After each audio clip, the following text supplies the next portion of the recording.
Welcome to Cruise News, your daily update on everything happening at sea.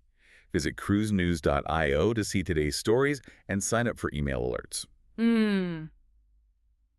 So, operating a modern cruise line, it really requires managing the logistics of, well, basically a mid-sized city. Right. You're navigating complex legal jurisdictions, and you're projecting these massive corporate strategies years into the future. Yeah, decades sometimes. Exactly. Decades. So today's briefing is going to examine exactly how those three pillars interact. Okay. First, we are looking at the sheer scale of fleet expansion, specifically the launch of these really high-capacity, highly themed vessels down in Florida. Yeah. Second, we're going to examine what happens when the density of those floating populations, leads to friction. Right. Looking at a recent incident of passenger misconduct and just how local law enforcement processes that maritime jurisdiction. It's a complicated process. Right. Very. And finally, we'll map out the long-term life cycle of these vessels. We're going to track one ship's journey from basically a pandemic-era holding pattern all the way to a planned deployment above the Arctic Circle. Which is quite the journey. Yeah. And, it really is a fascinating look at the contrast in this industry because on one side of the ledger, you have these operators executing multi-billion-dollar corporate strategies with just incredible precision. Right. And then on the other side, you have the immediate, daily, unpredictable realities of just managing thousands of human beings in a confined space. Right, the human element. Exactly. Well, let's start with the execution of those massive corporate strategies. Okay. So we're beginning our coverage in Florida, Port Everglades, where a really significant new vessel just cleared its final procedural milestone. Yeah, this is big news. Right. So on November 10th, Disney Cruise Line officially named the Disney Destiny, which sets the stage for its maiden voyage on November 20th. And that kicks off a season of 4- and 5-night sailings from Fort Lauderdale out to the Bahamas and the Western Caribbean. Yeah. And to really understand the impact of this launch, we need to look at the structural numbers. Okay. Because the numbers really dictate the operational reality here. Right. So the Disney Destiny is a 144,000 gross ton ship. Wow. Yeah. It spans 15 decks and measures approximately 11,121 feet in length. That is massive. It is. And from an engineering standpoint, this is a liquefied natural gas, or LNG-powered vessel. Okay, LNG. Right. And this is a critical detail because the shift to LNG, it's a major logistical undertaking. Right. It requires really specific refueling infrastructure at the home port. Which Port Everglades has, right? Exactly. Port Everglades has been integrating that infrastructure specifically to support ships like this. Right, because when we look at the population density of a 144,000-ton vessel, I mean, the numbers are substantial. Yeah, right. The ship is designed to carry 2,508 guests at double occupancy. Right. But it can actually scale up to a maximum capacity of 4,116 passengers. Yeah, over 4 to 100 guests. And to manage that maximum capacity, the Destiny operates with a crew of roughly 4,606 members. Okay, wow. So that ratio is fundamental to how these ships function. Right. You're looking at approximately 1 crew member for every 2.5 passengers. Wow, okay. And sustaining that level of hospitality, it requires an enormous human resources apparatus. Sure. Especially when you factor in the very specific type of product that Disney delivers. Right, and that product delivery is exactly what stood out during the November 10th christening. Oh, yeah. Because, I mean, this is the third Wish-class ship in the fleet, right? Right. Following the Disney Wish in 2022 and the Disney Treasure in 2024. Right.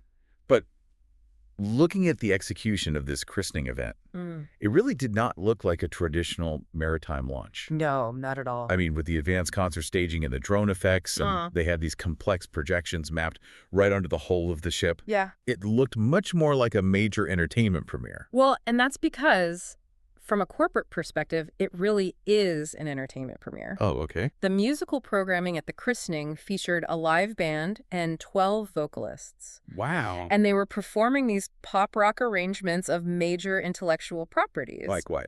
Hercules, The Lion King, Frozen, Pirates of the Caribbean, and Black Panther. Okay, so heavy on the IP. Very heavy. And they also selected Susan Egan as the ship's godmother. Right. So rather than a traditional maritime figure, they chose a performer. Okay. Her professional history includes originating the role of Belle in Beauty and the Beast on Broadway. Oh, wow. Yeah, and voicing Megara in the animated film Hercules. Okay, so that onboard programming really mirrors that exact strategy then. Exactly. Because the entire vessel is anchored by a heroes and villains theme. Right. They've integrated a Broadway-style adaptation of Hercules. They have dining venues specifically built around the Lion King and the Marvel Universe. Yeah. And lounges themed to Cruella de Vil and Doctor Strange. It's all very intentional. Plus, they've included a Mickey Mouse water attraction, dedicated children's clubs, and their signature fireworks at sea program. Yeah.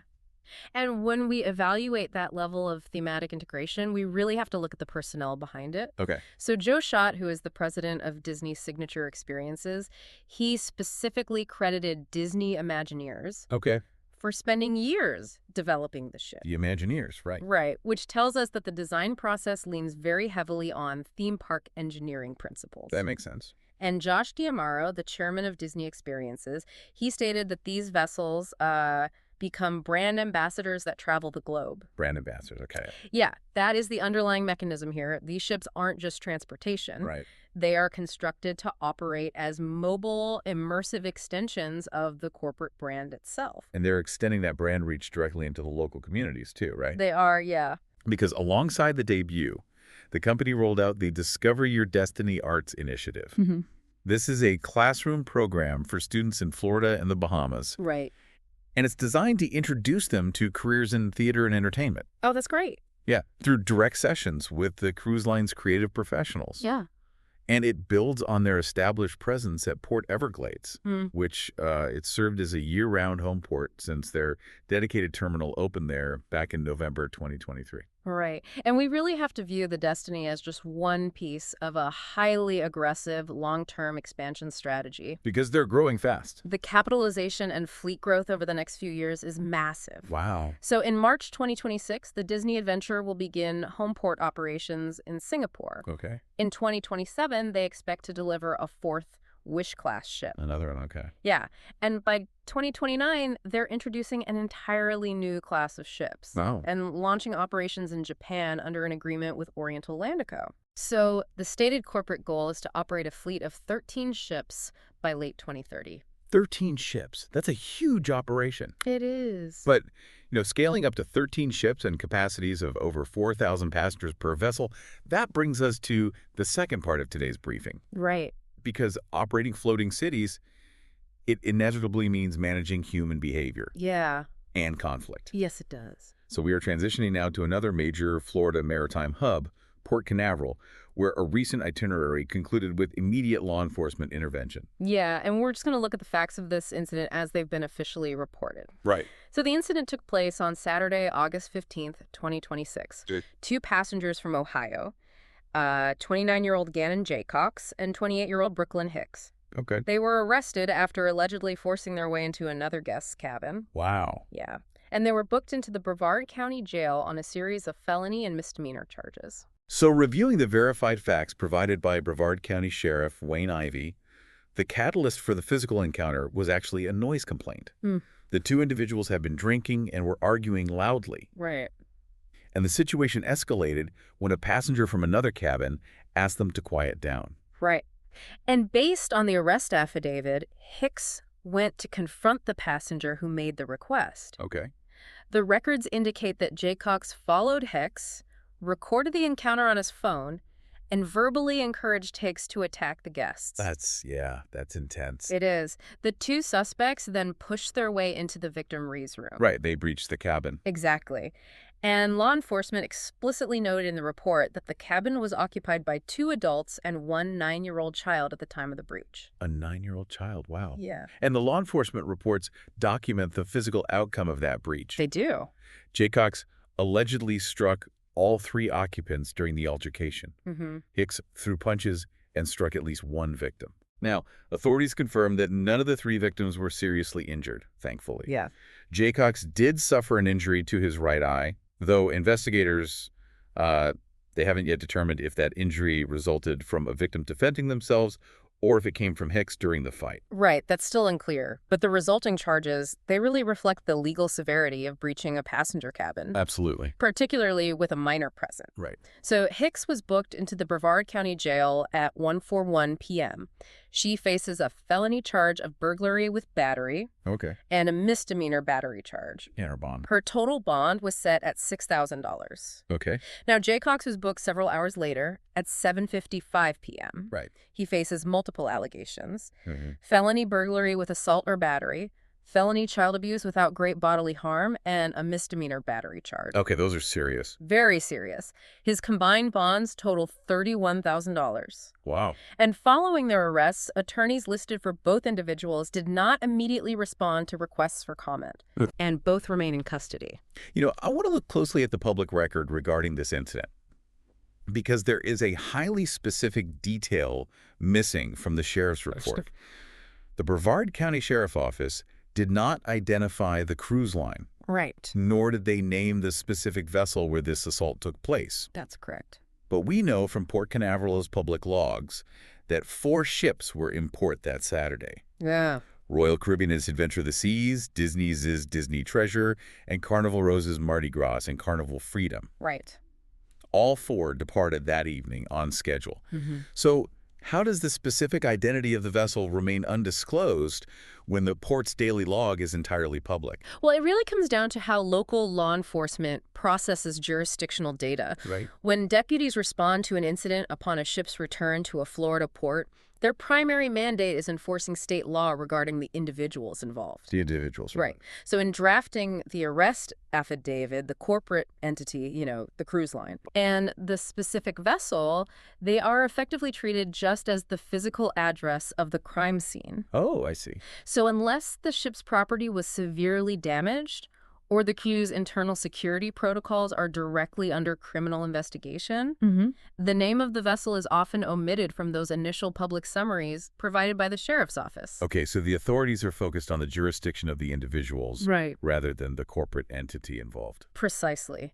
Therefore, the verified public record only reflects the 4 ships officially logged at Port Canaveral that day. Right. Leaving the specific ship unidentified in the initial crime reports. That makes a lot of sense when you break it down like that. Yeah. So moving from domestic port security to long-term international operations, our final segment examines the life cycle of a vessel. Okay. We're looking at how cruise lines manage an asset from its initial delivery through its strategic placement years down the line. Right. The whole life cycle. Right. And specifically, we are tracking Virgin Voyages Valiant Lady, which has just marked its 5th anniversary since its July 1st, 2021 delivery. Right. And that was from Fincantieri's a shipyard in Italy. Yeah, and to establish the scale of the Valiant Lady, it is a 110,000 gross ton ship. Okay. Measuring 277 meters in length. Got it. It accommodates more than 2,770 passengers and operates with a crew of 1,160. Okay. But the most critical aspect of the ship's operational history is the timeline of its entry into service. Yeah, because looking at that timeline, there is a substantial, an 8-month gap between the delivery of the ship in July 2021 and the actual beginning of commercial operations on March 18th, 2022. Right. And that gap illustrates a massive operational hurdle. Yeah. Because that was an 8-month pandemic layup. Wow, 8 months. Yeah. If you think about the logistics of taking delivery of a 110,000-ton asset, which is essentially a fully staffed multi-million-dollar hospitality complex, and immediately placing it into a holding pattern with 0 commercial revenue. Right, 0 revenue. The financial and operational strain is just immense. You still have to maintain the systems, right? Yeah. You have to keep the power running and secure the asset for nearly a year before seeing a single paying passenger. Exactly. When the Valiant Lady finally debuted on March 18th, 2022, they executed a very structured 3-night cruise from Portsmouth, England to Zeebrugge. Okay. And that inaugural itinerary included a full 27 hours in the Belgian port. 27 hours, okay. Specifically to allow passengers sustained land access to Bruges and Brussels. Okay, so following that debut, the ship built a pretty distinct repositioning history. It did. It sailed northern and western European itineraries from Portsmouth through May 2022. And after that, the company shifted the asset to Barcelona to execute 7-night Western Mediterranean cruises. Right. Making calls in France, Italy, Gibraltar, Ibiza, Cagliari, Ajaccio, Marina di Carrara, and Toulon. Right. And another strategic choice that set this vessel apart during its launch was Virgin's departure from traditional maritime conventions. How so? Well, they did not hold a standard naming ceremony. Okay. Singer Jennifer Lopez is the ship's godmother. Oh, wow. But she is also an investor and the company's chief entertainment and lifestyle officer. Oh, interesting. Yeah. In 2022, the brand framed this not as a one-off ceremonial duty, Right. but as an ongoing corporate partnership to guide onboard programming. That's a very different approach. It is. So bringing the vessel up to the present day, it recently underwent a 2-week dry dock earlier in this anniversary year. Mm-hmm. The primary physical update was the addition of a new Indian restaurant named Aria. Okay. Following the dry dock, the ship returned to Portsmouth for a short season covering Northern Europe and Iceland. Right. And it was during this recent deployment that the vessel achieved a major infrastructural milestone. Which is really important. Yeah. On August 5th, Valiant Lady became the first cruise ship to make a commercial connection to Portsmouth International Ports' new shore power system. Yeah, and that is a significant operational milestone from a sustainability perspective.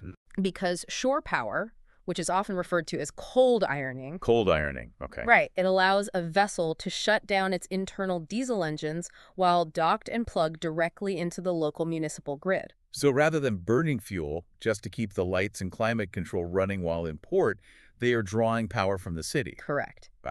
And the Port Authority announced that this connection occurred simultaneously with Brittany Ferries' Guillaume de Normandie. Oh, So this marked the first time Portsmouth's new system successfully served 2 completely separate vessels at once. wow. At the same time. Right, which requires immense grid capacity and really precise engineering coordination between the port and the ships. That's incredible. Yeah. So looking ahead at the ship's short-term deployment, Valiant Lady is scheduled to operate fall cruises to Canada, New England, and Bermuda. Mm-hmm. In October, it will reposition to San Juan to run week-long Southern Caribbean itineraries, and then move to Port Miami for the winter season.